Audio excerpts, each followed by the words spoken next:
এমনও অনেক সন্তান পাওয়া যায় মা বাবার গায়ে হাত তুলে মা বাবাকে বৃদ্ধাশ্রমে রাখে, মা বাবারে মারে, এমন সন্তান আছে না নাই? আজ তুমি তোমার মার সাথে বাবার সাথে যেই ব্যবহার করবা, আল্লাহর কসম তুমি বড় হইলে তোমার সন্তান তোমার সাথে ওই ব্যবহার করবে। আজ তুমি তোমার মা বাবারে তুমি যদি বৃদ্ধাশ্রমে রাখো, তোমার সন্তান বড় হয়ে তোমার বৃদ্ধাশ্রমে রাখবে, সন্দেহ নাই। বুখারী শরীফের হাদিস, নবীজির দরবারে একজন আগন্তুক আসলো। ইদা জাআ রাজুলুন ইলা রাসূলিল্লাহি সাল্লাল্লাহু আলাইহি ওয়াসাল্লাম, নবীর দরবারে একজন আগন্তুক আসলো। ফাকালা ইয়া রাসূলুল্লাহ, হে পয়গম্বর, মান আহাক্কু বিহুসনি সাহাবাতি, মা বাবার মধ্যে আমি কাকে বেশি কাছের মনে করব? বিহুসনি সাহাবাতি, কার সাথে বেশি ভালো ব্যবহার করব, কে বেশি কাছের হবে? ক্বালা উম্মুকা, আমার নবী বলে তোমার মা। ক্বালা তুম্মা মান, নবী এরপরে কে? নবী বলে তোমার মা। ক্বালা তুম্মা মান, নবী এরপরে কে? ক্বালা উম্মুকা, নবী আবার বলে তোমার মা। ক্বালা তুম্মা মান, নবী এরপরে কে? ক্বালা আবুকা, এবার আমার নবী বলে তোমার বাবা। তিনবার মায়ের নাম বললো, একবার বাবার নাম বললো, তাহলে মনে হয় মা বাবার চেয়ে মায়ের দাম অনেক বেশি। मौत को समझा है जागिल इख्तितामे जिंदगी, दर हकीकत मौत तेरे इब्तिदाए जिंदगी। जिंदगी है अज़बराए बंदगी, जिंदगी बेबंदगी शर्मिंदगी। आयश अशरत के लिए दुनिया नहीं, याद रख तू बंदा है मेहमान नहीं। ला इलाहा इल्लल्लाह, ला इलाहा इल्लल्लाह, ला इलाहा इल्लल्लाह,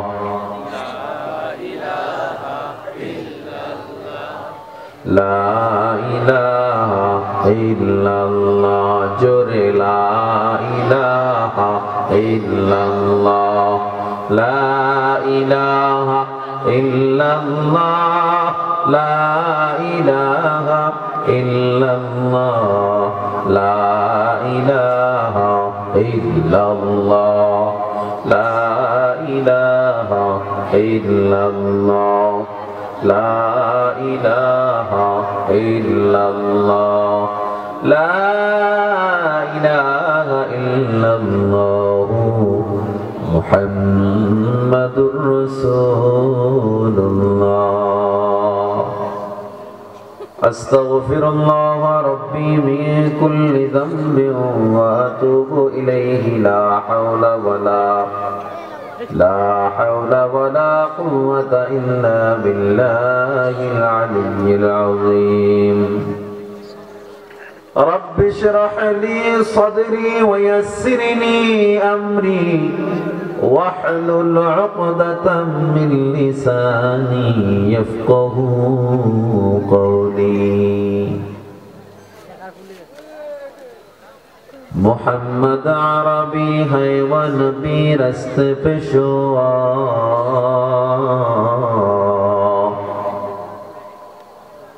मोहम्मद अरबी है व नबी रस्त पेशवा।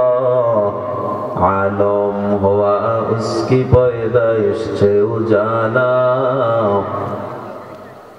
आलम हुआ जिसकी पैदाइश से उजाला।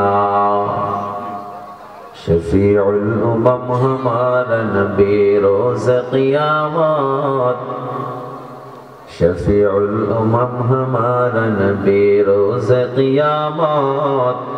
शफाअत करेगा अल्लाह के पास गुनहगार उम्मत, शफाअत करेगा अल्लाह के पास गुनहगार उम्मत। जामिया निज़ामिया मदरसा কর্তৃক আয়োজিত 10তম ইসলামী মহাসম্মেলন। উপস্থিত আজকের মাহফিলের সম্মানিত সভাপতি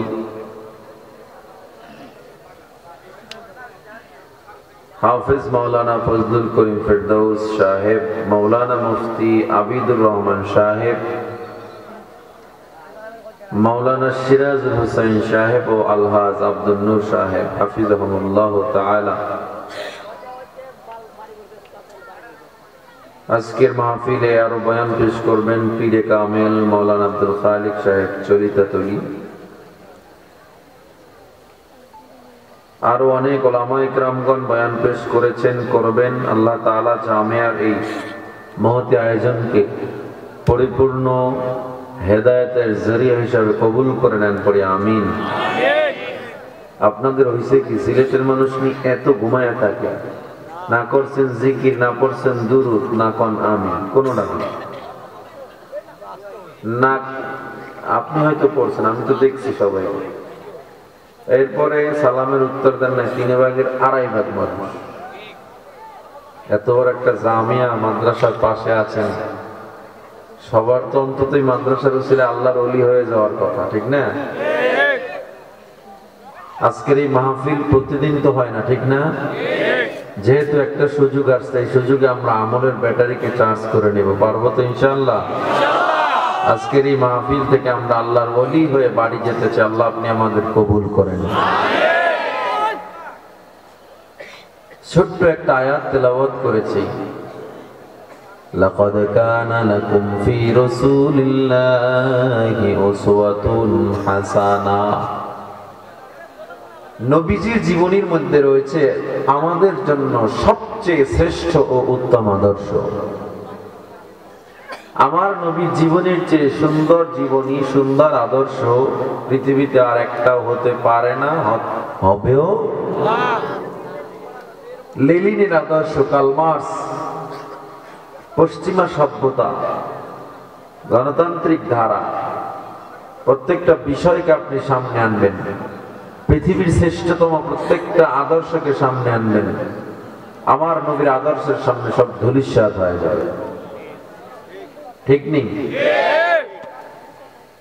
নবীজির জীবনী লিখতে লিখতে লিখতে লিখতে লেখকের কলমের কালি শেষ, জীবন শেষ, আবৃত্তিকারের আবৃত্তি শেষ, মুহাদ্দিসের রেওয়ায়াত পর্যন্ত শেষ, কিন্তু আমার নবীর গুণ বর্ণনা কেন জানি এখনো শেষ হয় না। যুগ আসবে আর নবীর গুণগান বর্ণনা চলতেই থাকবে। doesn't have Facebook, Twitter, YouTube, তার কোনো ফেসবুক নাই, ইউটিউবও নাই, টুইটারও নাই, কিন্তু তার মিলিয়ন মিলিয়ন ফলোয়ার আল্লাহ তাআলা দিয়ে দিয়েছে।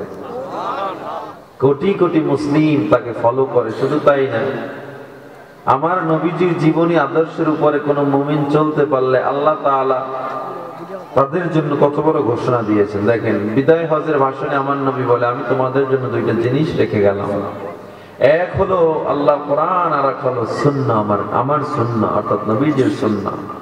এই দুই জিনিসকে যারা আঁকড়ায় ধরবো তারা গোমরাহ হবে না, তারা ধ্বংস হবে না। আল্লাহ তাআলার কিয়ামতের ময়দানে আরশের নিচে তারা ছায়া পাবে। তাহলে নবীজির আদর্শ মানা দরকার আছে না নাই? আমার নবীর আদর্শ এত সুন্দর। একটা সময় আমার নবীর সবাই নবীকে অনেক ভালোবাসছে, মক্কার মানুষগুলো নবীকে ছাড়া কিচ্ছু বুঝে না। কারণ শিশুকালই আমার নবীজি আল আমিন উপাধি পেয়ে গেছেন। নবীজির সিনা চাক হয়েছিল 4 বছর বয়সে, দুধমা হালিমা সাদিয়ার কাছে দ্বিতীয়বার যখন নবী যান। ওই সময় নবীজি খেলাধুলার একটা প্রান্তে দাঁড়ানো ছিল, হঠাৎ জিবরিল আমিন নবীকে টান দিয়া পাহাড়ের পাদদেশে নিয়ে গেলেন। বুকটা গলা থেকে নাভি পর্যন্ত ছিঁড়ে ফেললেন, কলিজাটা বের করে জমাট রক্তগুলো জিবরিল আমিন ধুয়ে ফেললেন। বুখারী শরীফের 3887 নম্বর হাদিস। অনেক আলেমরা খুঁজেই পায় না, নবী বলে সিনেসা কয় না, অনেকে কয়। আমি বলবো তাদের হাদিস সম্পর্কে বিন্দু পরিমাণ ধারণা নাই বুখারী মুসলিমের। বুখারী ও মুসলিমের হাদিসের ভিতরে চুল ঢুকানোর মতো ক্ষমতা পৃথিবীর কোন মুহাদ্দিসের হয় নাই। নবীজির সিনা চাক হয়েছে 4 বার, মেরাজের সময় সিনা চাক হয়েছে। বাচ্চারা দৌড়ে হালিমা সাদিয়ার কাছে গিয়ে বলে আপনার সন্তান মোহাম্মদ নিহত হয়েছে। বুক ফাড়া দেখে গেছে তারা। হালিমা সাদিয়া এসে দেখে নবীজির বুকে কোনো দাগ নাই, সে আগের মতো দাঁড়িয়ে আছে। আবার আমিনার কাছে ফিরে দিল নবীকে। সাধারণ বাচ্চারা যেমনে চলাফেরা করে আমার নবী তেমনে চলাফেরা করে না। সাধারণ বাচ্চাদের যেমন চলাফেরা, কথাবার্তা, চিল্লা পাল্লা, উগ্রতা, আমার নবীর মধ্যে কোনো উগ্রতা নাই, চিল্লা পাল্লা নাই। আমার নবী এত সুন্দর, যার চলন ভঙ্গি আলাদা, কথাবার্তা আলাদা। মাত্র 6 বছর বয়স যখন আমার নবীর হয়ে যায়, সব বাচ্চারা খেলাধুলা করে, আমার নবী করে না। ওই বাচ্চাদের কিনারায় যায় নবী আমার দাঁড়ায় রয়েছে। খেলাধুলা শেষে সব বাচ্চারা যখন বাড়ি যায়, আমার নবী সেদিন আর বাড়ি যায় না। সিরাতে ইবনে হিশামে উল্লেখ করা হয়, আমার নবী দাঁড়ানো, আমিনা দেখে মুহাম্মদ এখনো ঘরে আসে না, সূর্য অস্ত চলে গেল। আমিনা পাগলের মতো দৌড়ে গেল পাহাড়ের উপদেশে। পাদদেশে গিয়া খোঁজে মুহাম্মদ নাই। এক কর্নারে নবী আমার দাঁড়ায় দাঁড়ায় কান্না করতেছে। আমিনা ডেকে বলে, ও মুহাম্মদ, কেন বাড়ি যাও না? আমার নবী চোখের পানি ছেড়ে কাঁদে, কয় মা গো, কেমনে আমি বাড়ি যাব? আমার একটা প্রশ্নের জবাব দাও। সব বাচ্চাদের বাবারা তারে বাড়ি নিয়ে যায়, আমার বাবা কেন আসে না? একদিনও আসে না। আমার বাবা কই? ও মা, আমি না চোখের পানি ছেড়ে কাঁদে আর কয়, মুহাম্মদ, তোমার বাবা জন্মের পূর্বে তোমারে বিদায় করে চলে গেছে। কয় বাবা আমার, ও মা, আমার বাবার কবর কই? তোমার বাবার কবর এখান থেকে অনেক দূরে। ও মা গো, আমি যাব। পরদিন আমিনা মুহাম্মদ সাল্লাল্লাহু আলাইহি ওয়াসাল্লামকে নিয়ে রওনা দিল। সিরাত ইবনে হিশামে বলা হয়, আমার নবীকে নিয়ে যখন কবরের কিনারায় যাওয়া হয়, ওই জায়গায় বসে আমিনার বুকে ব্যথা শুরু হয়। আমিনা ডাক নিয়ে কয়, মুহাম্মদ, আমার কোলে একটু আসো, আমার শরীরটা ভালো লাগে না, মনে হয় আমি আর বাঁচবো না, শেষবারের মতো তোর মায়ের দেখে রাখ। আমার নবী কান্দে আর কয়, মা, এমন কথা বলবা না, আমার দুনিয়ায় তুমি ছাড়া কেউ নেই। কিন্তু ভাগ্যের কি নির্মম পরিহাস, আমার নবী ওই জায়গায় বাবার কবর জিয়ারত করতে গিয়ে মাকে হারায় ফেলে দুনিয়া থেকে আমিনাও বিদায় হয়ে যায়। আমার নবী ডানে তাকায়, মা নাই। নবী আমার বামে তাকায়, তার বাবা নাই। এই চারপাশে একটা ডিস্টার্ব চলতেছে, কেউ যাইতে পারেন? ভলান্টিয়ার অনেক পোলাপান এই রশি ধরে টানাটানি করতেছে, কথা বলতেছে, জানতো তো।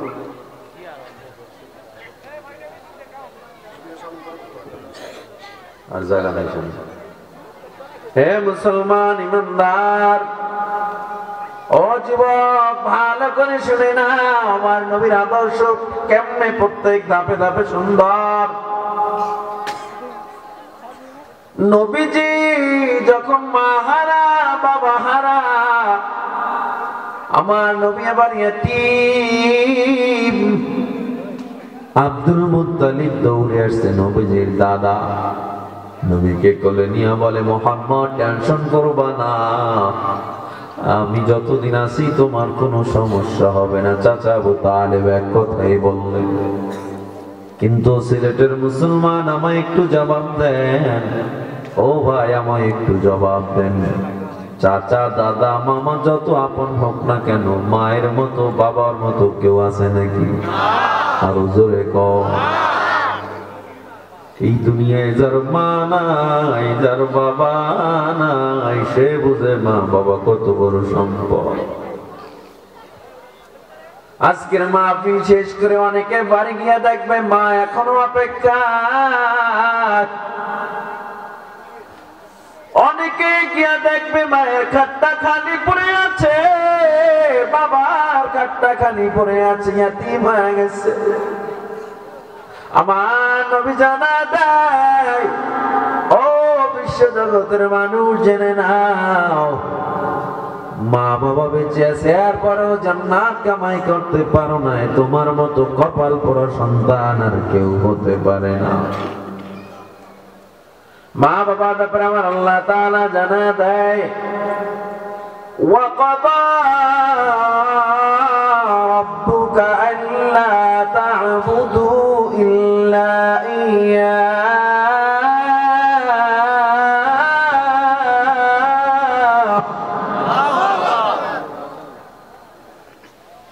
আল্লা তা'বুদু ইল্লা ইয়্যাহু ওয়া বিল ওয়ালিদাইনি ইহসানা।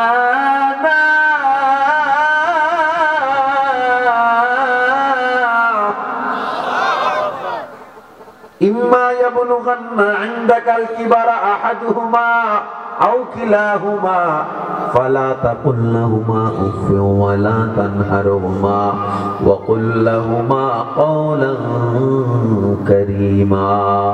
মা বাবার সাথে কেমন ব্যবহার করবা আল্লাহ তাআলা নির্দেশ দিয়ে দিলেন, হে মানুষ মা বাবার সাথে ভালো ব্যবহার করো।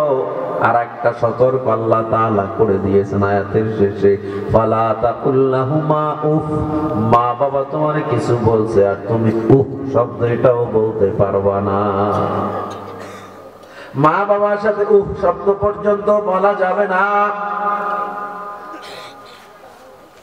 আপনাদের এই বাহুবল হবিগঞ্জের এমন কোন সন্তান নাই যে মা বাবার সাথে উফ শব্দ পর্যন্ত বলে নাই? নাই? থাকলেও বাট পাড়ায় নাই আছে। সন্তান এত বড় কপাল পোড়া কেমনে হইছো, যেই মা বাবার দিকে তাকাইলে কবুল হজের সব, ওই মা বাবার সাথে খারাপ ব্যবহার কেমনে করবে? এমন অনেক সন্তান পাওয়া যায় মা বাবার গায়ে হাত তুলে মা বাবাকে বৃদ্ধাশ্রমে রাখে, মা বাবারে মারে, এমন সন্তান আছে না নাই?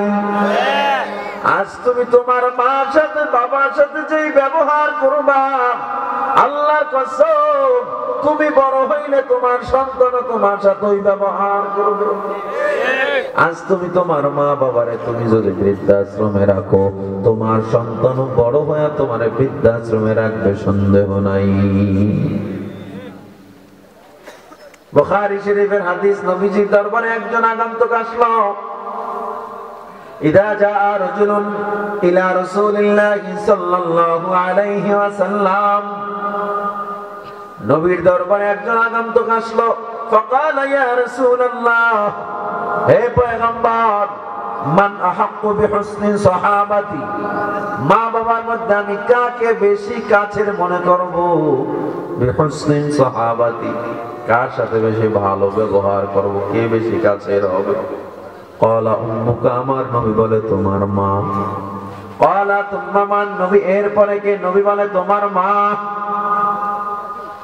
ক্বালা তুম্মা মান, নবী এরপরে কে? ক্বালা উম্মুকা, নবী আবার বলে তোমার মা। ক্বালা তুম্মা মান, নবী এরপরে কে? ক্বালা আবুকা, এবার আমার নবী বলে তোমার বাবা। তিনবার মায়ের নাম বললো, একবার বাবার নাম বললো, তাহলে মনে হয় মা বাবার চেয়ে মায়ের দাম অনেক বেশি না? এক এক হাদিসে এক এক রকমের বর্ণনা। এই হাদিসের শানে অনুযায়ী বলা হয় মায়ের নাম তিনবার কেন বলল? কারণ তিনটা জায়গায় মায়ের দাম অনেক বেশি, বাবার দাম বেশি নেই। তিন জায়গাকে নির্ধারণ করে মায়ের সম্মান বাবার চেয়ে এই জায়গায় বেশি করা হয়েছে। আবার অন্য অন্য হাদিসে বাবার এত বড় সম্মান বর্ণনা করা হয়েছে, মায়ের এত করা হয় নাই। তার মানে বোঝা যায় আমরা কোরআনের নস দিয়ে প্রমাণ পাই আল্লাহ যে এই জন্য মা বাবার কথা কখনো আলাদা আলাদা বলেন নাই। খেদমতের ব্যাপারে বলছেন, দোয়া করার ব্যাপারে বলছেন, সবসময় বলছেন মা বাবা মা বাবা। সুতরাং মায়ের দাম বাবার দাম কেউ কারো চেয়ে কম না। দেখেন অন্য এক হাদিসে পয়গম্বর বলে রিদার রাব্বি ফি রিদাল ওয়ালিদ ওয়া সাখাতুর রাব্বি ফি সাখাতিল ওয়ালিদ। বাবা যেই সন্তানের উপরে খুশি থাকে আল্লাহ সেই সন্তানের উপরে খুশি থাকে। বাবা যেই সন্তানের উপরে বেজার আল্লাহ সেই সন্তানের উপরে বেজার। তাহলে কি বোঝা যায়? আল্লাহকে খুশি করার জন্য বাবারে খুশি রাখতে হবে। এখানে তো মায়ের কথা নাই, তার মানে মায়ের দাম কমে গেছে? তাহলে নবী আমার ওই হাদিসে তিনবার মায়ের নাম কেন বললো? মানে তিনটা বিষয়ের দিকে লক্ষ্য করিয়া। এই তিন জায়গায় মায়ের এত দাম এত দাম, ওই তিনটা জায়গায় বাবার দাম এত না। বলে কোন তিন জায়গা? এক নম্বরে গর্ভধারণের কষ্ট, মা যা সহ্য করে বাবা সহ্য করে না। তোমার আমার পেটে যদি একটা 1 কেজি 2 কেজির পাথর বেঁধে দেওয়া হয়, একদিন 2 দিনের বেশি আর রাখতে পারবো না। আর তোমার আমার মা 10 মাস পর্যন্ত গর্ভে রাখলো, তুমি ঘুমায় গেছো, দুনিয়ার মানুষ ঘুমায় গেছে। ওই মা বিছানায় ডান পাশে ঘুরে মা ঘুমাইতে পারে না, যন্ত্রণা। আবার বাম পাশে ঘুরে ঘুমাইতে পারে না, ঠিক মতো বইতেও পারে না, মা ওয়াশরুমেও যেতে পারে না। রাত্র যখন গভীর হয়ে যায়, যন্ত্রণায় মা ঘরে রে মাথায় হাঁটে ও মাথায় হাঁটে, কেউ তো জানে না।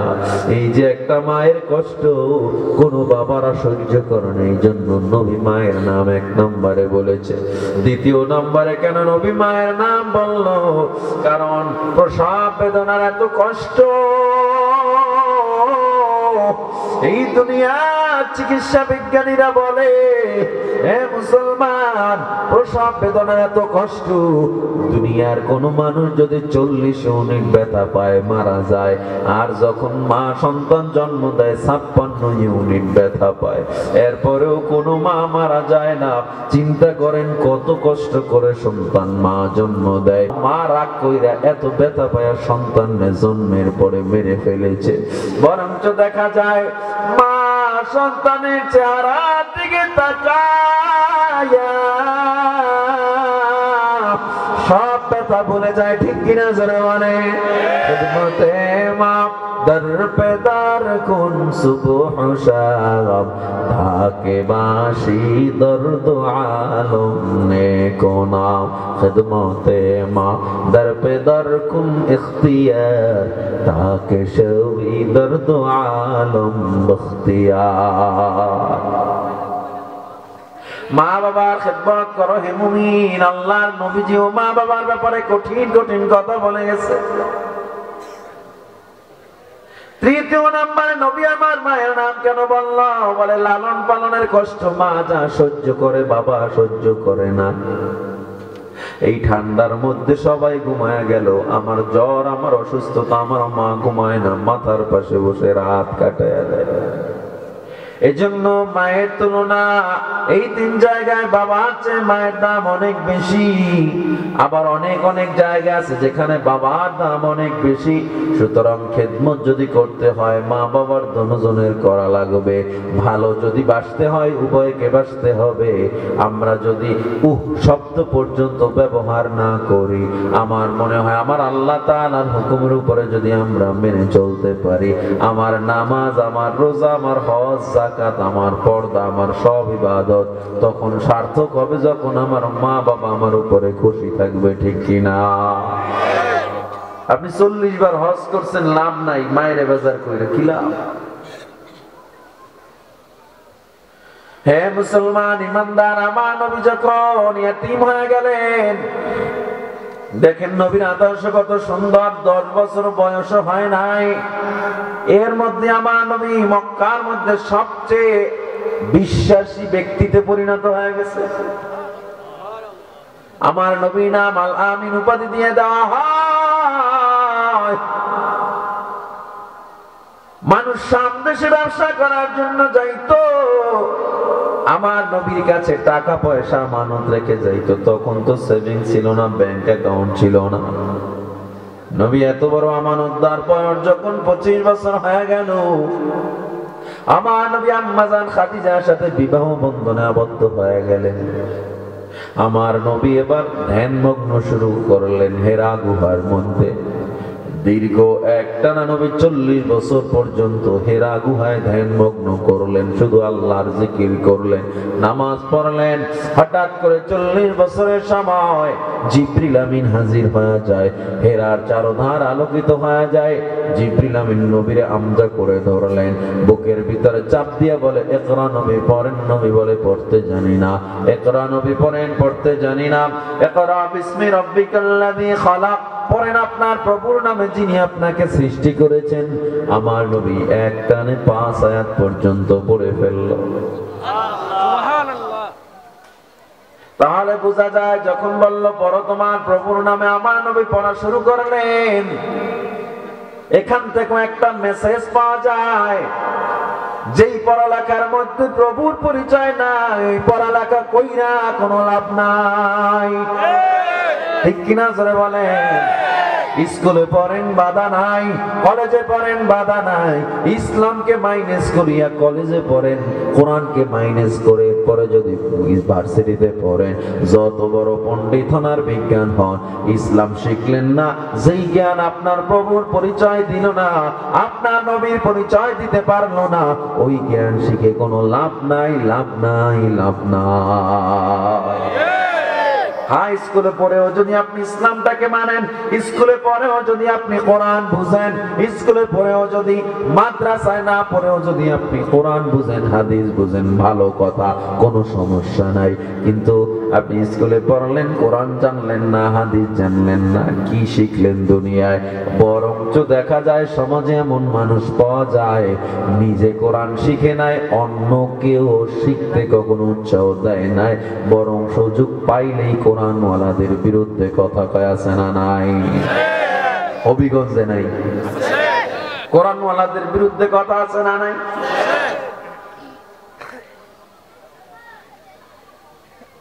মাদ্রাসাওয়ালারা প্রোডাক্টিভ না, মাদ্রাসায় পড়ে কোনো লাভ নাই, জামিয়া নিজামিয়ায় পড়ে কোনো লাভ নাই। কেন? এখান থেকে ওসি হয় না, ডিসি হয় না, এসপি হয় না, ইজি হয় না, এখান থেকে এমপি মন্ত্রী হওয়া যায় না, এখানে পড়ে চাকরি পাওয়া যায় না সরকারি, এখানে পড়ে এটা করা যায় না। যে ওসি ডিসি এমপি হইলে পলায়া যাওয়া লাগবে, ওটা নাও হয়তো ভালো কথা কয় না। আপনারা ঠিক আসতে কইলেও ঠিক, জোরে কইলেও ঠিক। এই জোরে কন না, ঠিক না বেটে? যেটা হইলে পলায় যাওয়া লাগবে, এটা হইলে লাভ কি? তবু এসপির অফিসে গেলে তো চেয়ারটা আমার জন্যই এসপি সাহেব ছেড়ে দিচ্ছে। এসপি লাভ কি? এসপির চেয়ে তো ভালো সম্বন্ধী কথা বলেন না কেন? ওই ডিসির অফিসে গেলেও চেয়ারটা ছেড়ে হুজুর এখানে বসেন, মন্ত্রণালয়ে গেলেও চেয়ার ছেড়ে দেয় বসেন। এরপরেও ওই সমস্ত জায়গায় যাইতে স্কুল কলেজে পড়া লাগে, কথা কয় না। ইসলামী রাজনীতি করলে, ইসলামী খেলাফা থাকলে দেখতেন শান্তি কারে কয়, রাস্তার টাকা টেন্ডারবাজি করে আর বিদেশে বাড়ি উঠতো না ইনশাআল্লাহ। মানুষের টাকা চুরি কইরা চাল ডাল গম মাইরা ব্রিজের রডের বদলে বাঁশ দিয়া এরপর জনগণের টাকা খাইয়া সব বিদেশ পাঠায়। এই ওসিডিসি এসপি আইজি এমপি মন্ত্রী জেনারেল নলেজ কোন ওলামা ইকরামের দরকার নাই। ঠিক কিনা জোরে বলেন? এমনি তো আমরা কিছু বুঝি না, ওলামা ইকরাম কিছু পারে না, পারে খালি কোরআন হাদিস লইয়া দৌড়দৌড়ি করে। কোরআনে যা আছে, এই তোমার 14 গোষ্ঠী যদি জাল খেওয়া মাইরে একটা বাইর করে একটা আলিফ কইতে পারে না, কোরআনে যে কি আছে এটা জানবো কেমনে? জাল বুঝেননি? জাল জাল মাইরা যদি আমরা 14 গোষ্ঠী পুরুষের মধ্যে একটা জাল মারা হয়, আলিফ বাইরে না মুখ দিয়ে, হ্যাঁ কোরআন নিয়ে মন্তব্য করে, জানি না কোরআনে কি আছে। কসমোলজি বিদ্যা আছে, অ্যাস্ট্রোলজি, বায়োলজি, জিওলজি, ফিজিক্সের জ্ঞান, পদার্থ বিজ্ঞান কোরআনে আছে, মহাকাশ বিজ্ঞান কোরআনে আছে। এই পৃথিবীতে যত প্রযুক্তি, যত আবিষ্কার কোরআন আবিষ্কার কইরা রাখছে সব 1500 বছর আগে। বিজ্ঞান মাত্র 100-150 বছর আগে আবিষ্কার করছে। তাহলে কোরআনে কিছু নাই? কথা কন না। রাজনীতি কেমনে করা লাগবে কোরআনে নাই। সংসার কেমনে চালানো লাগবে কোরআনে নাই। অর্থনৈতিক ব্যবস্থাপনা, সামাজিক ব্যবস্থাপনা কেমনে কি করবা, এই কোরআন যা শিক্ষা দিবে পৃথিবীর কোন সংবিধান তা শিক্ষা দিতে পারবে না, ঠিক কিনা? আপনারা তো বুঝেন না আল্লাহ যে কোরআনে কত কিছু দিয়েছে। আমার তো আজকে টপিক কোরআন আর বিজ্ঞান বা সায়েন্স না। আমি যদি ওই বিষয়ে যাইতাম তো দেখতেন কোরআনে আল্লাহ কি রাখছে। যত ধরনের প্রযুক্তি, এমনকি তারকার চ্যানেল গুলো পর্যন্ত আল্লাহ কোরআনে দিয়েছে। কোনটা প্রক্সিমা সেন্ট্রাই, আলফা সেন্ট্রাই, এ বি, এদিক দিয়ে নেপচুন গ্রহ, জুপিটার গ্রহ, গ্যালাক্সি, ব্ল্যাক হোল, প্রত্যেকটা বিষয় আল্লাহ কোরআনে 1500 বছর আগে দিয়ে রাখছে। যা বলেন সব আছে কোরআনে। পিঁপড়াবিদ্যা বিজ্ঞান আবিষ্কার করছে 88 বছর আগে। পিঁপড়াবিদ্যা জানেন? পিঁপড়ারা মারামারি করে, এদের বিচার ব্যবস্থা আছে। পিঁপড়ার প্রধানমন্ত্রী কামরা ভিন্ন, স্বরাষ্ট্রমন্ত্রী কামরা ভিন্ন। পিঁপড়াদের মধ্যে আবার একদল আছে ওয়েদার কন্ট্রোল করে, এরা শুধু আবহাওয়া দেখে। বৃষ্টি আসার আগে এরা বুঝে, টের পায়, গাঠটি বস্তলে গাছের উপরে চলে যায়। এদের মধ্যে আবার সড়ক যোগাযোগ ব্যবস্থাপনা মন্ত্রণালয় আছে। পিঁপড়াদের মধ্যে ব্রিজ তৈরি করে, ব্রিজের টাকা মাইরে খায় না, বুঝেন না? এরা ব্রিজ তৈরি করে। এদের ভিতরে এই যে মানব সুলভ একটা আচরণ, বিজ্ঞান মাত্র 88 বছর আগে এটা আবিষ্কার করছে। পিঁপড়ারা মানুষের মতো সবকিছু করে। আর আল্লাহ তাআলা সূরা নমলের 17 এবং 18 নম্বর আয়াতে 1500 বছর আগে বলে দিয়েছেন। সুবহানাল্লাহ। না কত কি লাগবে আপনার? সব আছে। চাঁদের বিজ্ঞান, সূর্যের বিজ্ঞান, সূর্য তত্ত্ব সব আছে কোরআনে, আলহামদুলিল্লাহ। চাঁদের নিজের কোনো আলো নাই, সূর্যের থেকে আলো সংগ্রহ করে চাঁদ পৃথিবীকে আলো দিচ্ছে। এই বিজ্ঞান 200 বছর আগে আবিষ্কার করেছে আল্লাহ। 1450 বছর আগে কোরআনের সূরা ফুরকানের 61 নম্বর আয়াতে এই চাঁদের বিজ্ঞান আবিষ্কার করে দিয়েছে। তাবারাকাল্লাযী জাআলা ফিস সামাই বুরুজান ওয়া জাআলা ফীহা সিরাজান ওয়া কমারান মুনীরা। চন্দ্র সূর্যের কক্ষপথ একটার পথে আরেকটা যায় না, তাদের নির্দিষ্ট স্থানে তারা ঘোরাফেরা করে। চন্দ্র এবং সূর্য এই পথ বাইর করছে, আবিষ্কার করছে বিজ্ঞান 150 বছর আগে। আল্লাহ সূরা আম্বিয়া 33 নম্বর আয়াতে 1500 বছর আগে বলে রাখছে। তাইলে হুয়াল্লাযী খালাকাল লাইলা ওয়ান নাহারা ওয়াশ শামসা ওয়াল কমার কুল্লুম ফি ফালাকিন ইয়াসবাহুন। সব জায়গায় কোরআন আগানো। কোরআনের চেয়ে আপনি অ্যাডভান্টেজ কোন শিক্ষা, আধুনিক শিক্ষা পৃথিবীতে পাবেন না। ইসলামের চেয়ে কোন আধুনিক শিক্ষা পৃথিবীতে নাই। যারা মডার্ন টেকনোলজি নিয়ে দৌড়দৌড়ি করেন, মডার্ন টেকনোলজির প্রতি আপনি দুর্বল, ওয়েস্টার্ন কালচারের প্রতি দুর্বল, ইসলামের ছায়াতলে আসেন, দেখেন ইসলাম কতটা আধুনিক আর কতটা মডার্ন। এসে দেখেন আপনি বাহাদুরি করেন টকশোতে বইয়া বইয়া, টকশোতে বইয়া বইয়া খালি যে হুজুররা প্রোডাক্টিভ না, এদের দ্বারা দেশের কিছু হয় না। তমগ দিয়া কি হয় দেশের দেখছি তো, দুর্নীতিতে 5 বার চ্যাম্পিয়ন বানাইছো ভালো কইরা। এইটা তো করছে দেশের জন্য। দুর্নীতিতে দেশ 5 বার চ্যাম্পিয়ন হুজুররা করছে না? হ্যাঁ, একজনে কইছি। এই যে পত্রিকার পাতা খুললে, আজকে ফ্লাইটে যখন আসতেছিলাম তো পত্রিকা পড়তেছি বিমানে বইয়া, প্রথম আলো একটা পত্রিকার হেডলাইনে দেখা যাচ্ছে চ্যাম্পিয়ন্স ট্রফির জন্য টাইগারদের স্কোয়াড ঘোষণা। উপরে হেডলাইন লেখা টাইগারদের। টাইগার কারা চিনেননি আপনারা? চিনেন না? এমন কথা কয় না কা মানুষগুলা। কারা? খেলোয়াড়, বাংলাদেশ ক্রিকেট দল। এদের কি করছে, এরা বিদেশে খেলবে, চ্যাম্পিয়ন্স ট্রফি খেলবে। পাকিস্তান না কোথায় লেখাটা দেখলাম। এই যে এদের পিছনে যে কি পরিমাণ টাকা ঢালা হয়, যতদিন পত্রিকা খুললাম দেখলাম আন্ডা লইয়া ফিরছে বিদেশ দিয়ে, ডিম লইয়া ফিরছে, ঠিক কিনা? বিশ্বকাপ তো দূরের কথা, আজ পর্যন্ত একটা চায়ের কাপ আনতে পারে না।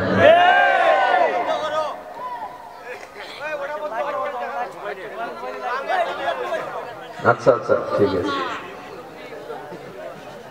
দেখেন বুঝলেন আনতে পারে না। আর যেই মাদ্রাসার সন্তানরা প্রোডাক্টিভ না, কিছু বুঝে না, এরা একবার আর দুইবার না, বারবার শত রাষ্ট্রকে পরাজিত করে বিশ্ব কোরআন প্রতিযোগিতায় চ্যাম্পিয়ন হয়ে দেশে ফিরেছে। আমরা প্রোডাক্টিভ না, তোমরা প্রোডাক্টিভ, দেখতেছি তো কি করছো। হলমার্ক কেলেঙ্কারি কোনো হুজুর দ্বারা হয় নাই, শেয়ার বাজার কেলেঙ্কারি কোনো আলেম দ্বারা হয় নাই, এই বাংলায় 7 মার্ডার নারায়ণগঞ্জের ওলামায়ে কেরাম দ্বারা হয় নাই, গোপীবাগ হত্যাকাণ্ড ওলামায়ে কেরাম দ্বারা হয় নাই। এই দেশে ওলামায়ে কেরামরা যদি নেতৃত্বে থাকতো, হযরত ওমরের মতো দেশ চালায়া এ দেশকে এতদিনে সোনার বাংলা করে দিত। তাকবীর, আল্লাহু আকবার, ইসলাম দিন ইসলাম, ইসলামের শত্রুরা, ইসলামের শত্রুরা, সাবিলুনা সাবিলুনা, আল জিহাদ আল জিহাদ, নারায়ে তাকবীর। ইসলামকে মাইনাস করে যতদিন পর্যন্ত বাংলার মানুষ স্বাধীনতা খুঁজবে, শান্তি খুঁজবে, 16 বছরের দোষ দেন আপনারা, আমি বলি 54 বছরের স্বাধীনতার ইতিহাসে আজ পর্যন্ত বাংলার মানুষ স্বাধীনতা পরিপূর্ণ পায় নাই। এই বাংলায় স্বাধীন মানুষ হবে তখন, ইসলামের বিজয় হবে যখন। চোর বাটপার গুলোর একবার নেতৃত্বে বসাইয়া এরপর আমগো দোষ নাই, ভোটটা দিছো তোমরা, আর কত দোষ নাই তোমরা। ভোট দিছে কে? আপনারাই তো ভোট দিছেন, দোষ দেন আমগো দোষ নাই, দেশ খাইয়া ফেলায়। ইসলামকে একবার এনে দেখেন, ইনশাআল্লাহ খেলাফতের স্বপ্ন দেখেন, ওমরের মতো নেতৃত্ব স্বপ্ন দেখেন, দেখবেন দেশ কত সুন্দর, সমাজ কত সুন্দর, পরিবার কত সুন্দর। দাড়ি রাইখা নামাজ 5 ওয়াক্ত পড়ে হারাম না খেয়ে ওই বান্দা কখনো আপনার টাকা তার পকেটে ঢুকাবে না ইনশাআল্লাহ। ক্ষমতায় আওয়ার আগে যখন ভাষণ দেয় আপনার মাথা মতো উলাই যাও, মা এ তো অনেক কিছু দিবে আমগো, ঠিক না? মঞ্চ কাঁপানো বক্তৃতা, মাথায় টুপিও একটা দেয় নতুন কইরা, হাতে একটা তসবিও রাখে, ধর্ম ব্যবসা বলে হুজুররা করে, করে দিয়ারা। ক্ষমতায় আসার আগে ভাষণ তাদের মাছ মাতানো, একটি গমের কোনাও মেরে খাবে না কখনো। ক্ষমতায় আসার পরে চিনে না সে মানুষ কারা, ক্ষমতায় আসার পরে চিনে না সে মানুষ কারা। স্বার্থ হাসিল হলো এখন কার ডাকে কে দিবে সারা, ক্ষমতার চেয়ার পেল যখন যারা, দেশটা লুটে পুটে খাইলো তারা। মোরা চাই দেশের ভেতর নেতা নয় যে নীতির বদল, তবেই বনবে দেশের ঘরে ঘরে সুখের ফসল। এসো তাই গুড়ে ফেলি নাস্তিকতার দেয়াল ঘেরা, এসো তাই গুড়ে ফেলি নাস্তিকতার দেয়াল ঘেরা। হবে না শান্তি দেশে ইসলামেরই শাসন ছাড়া, ঠিক কিনা যারা বলেন? দেশটা নয় তো কারো বাপের ভিটা, করবে মন চাহিলেই যখন যেটা। দেশটা নয় তো কারো বাপের ভিটা, করবে মন চাহিলেই যখন যেটা। দেশটা লক্ষ মায়ের ইজ্জতের দামে কেনা, মাটিতে মিশে আছে লাখ শহীদের রক্ত কণা। শহীদের রক্তের দামে কেনা আমাদের সোনার ভিটা, শহীদের রক্তের দামে কেনা আমাদের সোনার ভিটা। সে দেশে আজকে কেন নাস্তিকতার ঘনা গাটা, দেশটা নয় তো কারো বাপের ভিটা, করবে মন চাহিলেই যখন যেটা। দেশকে আপনি সুন্দর করতে চান, দেশকে আপনি পরিপাটি করতে চান, দুর্নীতি মুক্ত করতে চান, নেতৃত্বে মদ কর জুয়া কর বেনামাজি আনা যাবে না, ঠিক কিনা জোরে বলেন? আমরা ঐক্য হচ্ছি, আপনারা ঐক্য হন, পারবেন তো ইনশাআল্লাহ? আমরা সব ওলামায়ে কেরাম অলরেডি ঐক্য আছে, শুধু ঘোষণা বাকি। কন্যা আলহামদুলিল্লাহ, আরো জোরে কোন আলহামদুলিল্লাহ। ইসলামী প্রত্যেকটা দল ঐক্যবদ্ধ হয়েছে, আপনারা পারবেন তো ইনশাআল্লাহ? আল্লাহ তাআলা কবুল করেন। সব সব ঐক্য আলহামদুলিল্লাহ।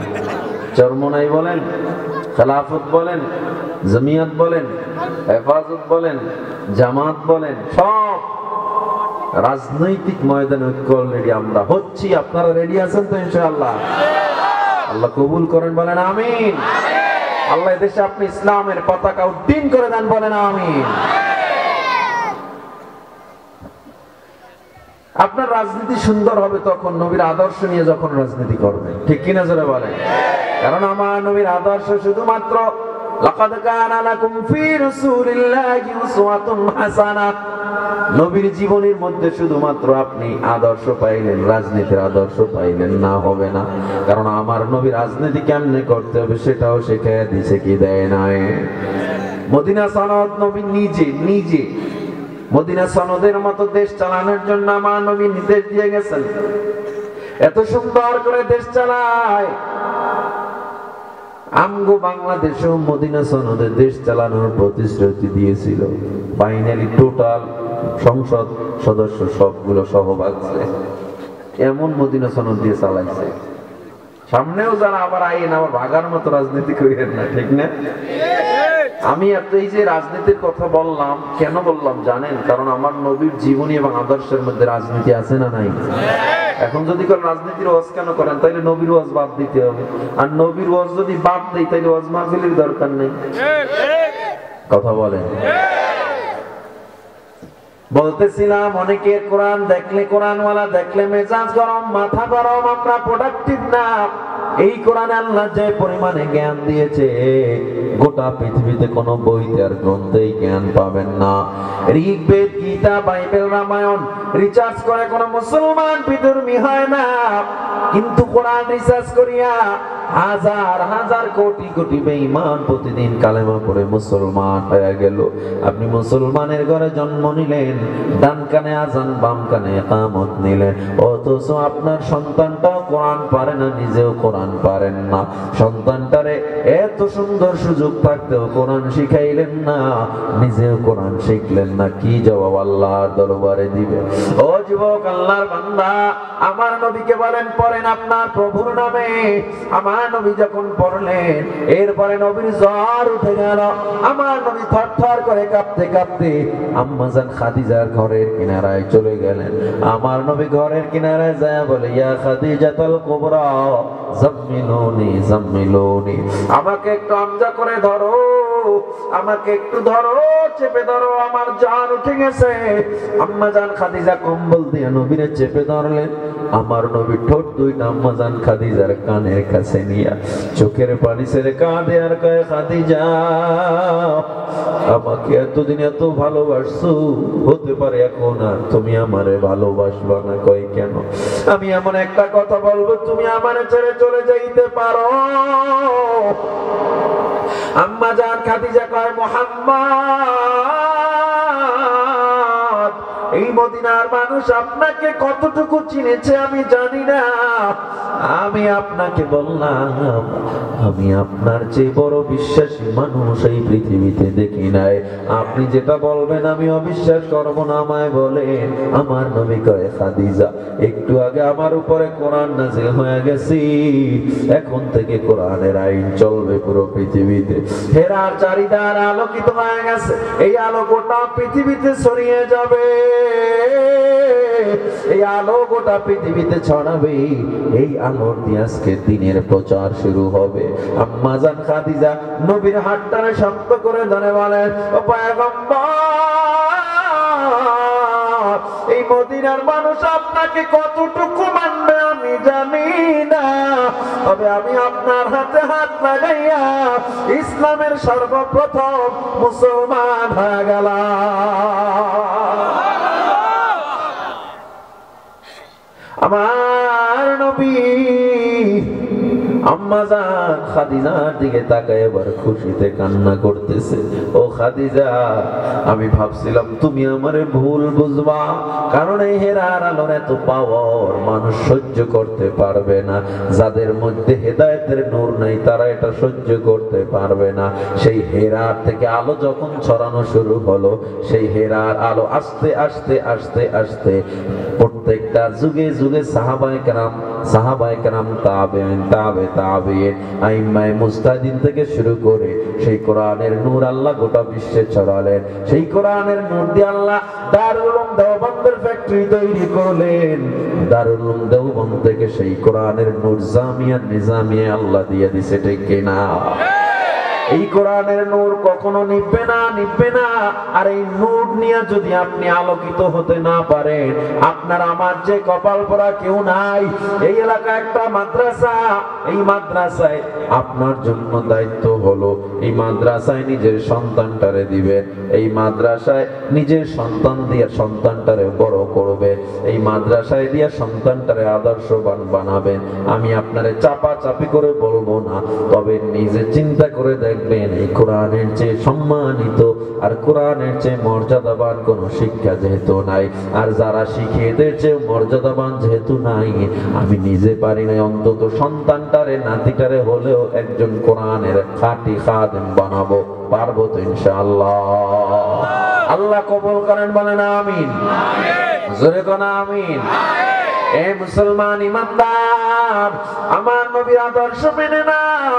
সাহাবায়ে কেরামরা আমার নবীর আদর্শ মেনে নিয়েছে, আল্লাহ তাআলা দেখেন তাদেরকে কত দামি বানায়া দিয়েছে। হে মুসলমান, তালহা রাদিয়াল্লাহু তাআলা আনহু উহুদের ময়দানে আমার নবীর কপালে যখন একটা লোহার হেলমেট ঢুকে পড়ছে, আমার নবী রক্তাক্ত হয়ে জমিনে পড়ে গেছে, নবীর গায়ে তীর মারা শুরু হয়েছে। তালহা রাদিয়াল্লাহু তাআলা আনহু লাফ দিয়া গিয়া নবীরে জড়ায়া ধরছে। কেমন নবীরে তারা ভালোবাসছে, যেদিক থেকে তীর আসে সেদিকেই তার তলহা বুকটারে ঘুরায়া দেয়, যেদিক থেকে তীর আসে সেদিকেই তলহা বুকটারে ঘুরায়া দেয়। সেদিন তলহার গায়ে একটা দুইটা না 70টা তীর বসার আঘাত তলহার গায়ে লেগে যায়। আমার নবী অবাক হয়ে যায়, ও তলহা, একটা তীরের আঘাত মানুষ সহ্য করতে পারে না, কেমনে 70টা তীর বসার আঘাত নিয়ে দাঁড়ায় রইছো? আমার নবী কথা শুই না তলহা নবীরে কাঁধে উঠাইয়া ফেলছে। এই 70 তীর বসার আঘাত দিয়া নবীরে কাঁধে করে পাহাড়ের চূড়ায় চলে গেছে। জোরে কোন আল্লাহু আকবার। আমার নবী ডেকে বলে, তলহা রে, কষ্ট কি হয় না রে তলহা? তলহা কয়, পয়গম্বর, আমার কোনো কষ্ট নাই। আমি যদি শুনতাম আমার এই জীবনটার বিনিময়ে আপনার এক ফোঁটা রক্ত জমিনে পড়ে নাই, আমি বড় খুশি হইতাম, কিন্তু আপনার শরীর থেকে রক্ত পড়তে চাপা। ও মায়ার নবী আমার, হ্যাঁ আমার একটা জায়গায় কষ্ট। কয়, কোন জায়গায় কষ্ট? লিআন্নালি নাফসান ওয়াহিদা, আল্লাহ কেন আমার একটা জীবন দিল? আল্লাহ কেন আমার 100 জীবন দিল না? আল্লাহ যদি আমার 100 জীবন দিত, আমি আপনার জন্য কোরবানি করে দিতাম।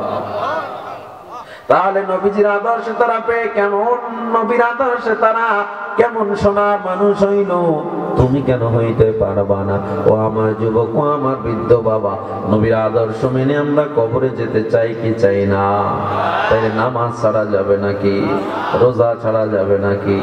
হজ করা লাগবে, যাকাত দেওয়া লাগবে যারা উপযুক্ত হয়েছেন তাদের জন্য, এবং পর্দা করা লাগবে, সুদ খাওয়া যাবে না, ঘুষ খাওয়া যাবে না, কোরআন শেখা লাগবে, শেখানো লাগবে, দ্বীনি ইলম শিক্ষা করা লাগবে, কারণ প্রত্যেকের উপরে দ্বীনি ইলম শিক্ষা করা ফরজ। হে মুসলমান ইমানদার, আজকের এই নিজামিয়া মাদ্রাসার ময়দান থেকে কে কে ওয়াদা করতে পারে আমরা নবীর আদর্শ অনুযায়ী চলবো? নবীর সিরাত নিয়ে সংক্ষিপ্ত কথা হইল, প্রত্যেকটা কথার উপরে আমল করব, আর আমরা নামাজ ছাড়বো না, নবীর আদর্শের বাইরে যাব না। কে কে রাজি আছেন? আল্লাহকে হাত দুইটা দেখা দেয়, নারায়ে তাকবীর। হাত সোজা করেন, সোজা করেন। ও দয়ার আল্লাহ,